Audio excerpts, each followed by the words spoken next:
Pastor Wayne Webb, and I'm speaking to you from the chapel at Grace Youth Camp on the beautiful shores of Upper Silver Lake, Mears, Michigan.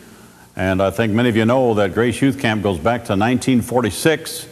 Pastor John Levere from Indianapolis and Jack Sonnevelt started the camp, and then I joined with him in 1947 and was with them actively until 1965 for some 18 years. And then we were called to the Lord to go out to Oregon. And then we've been in Alabama, now we're back in Southern California. And it isn't as often as I would like to come back to camp. I'd like to be here more often, but we're here this year.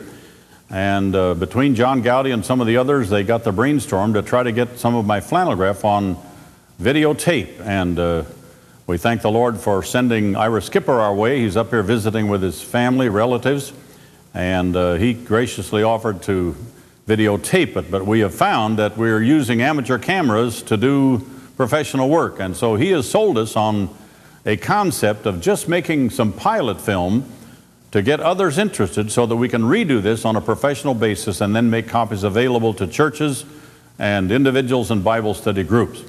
I was a great believer in communication with young people and children, and yet the typical flannelgraph available was expensive and it wasn't very large.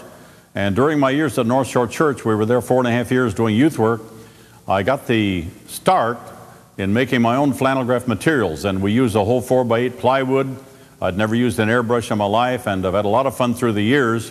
And this particular tape, we're going to use some of the adult material. It's also usable for children, but to give you an idea of how the grace of God, and that's our emphasis, the wonderful grace of God, how it can be presented so that it, in visual form, convinces people of the fact that the message given through the Apostle Paul is the correct message for today.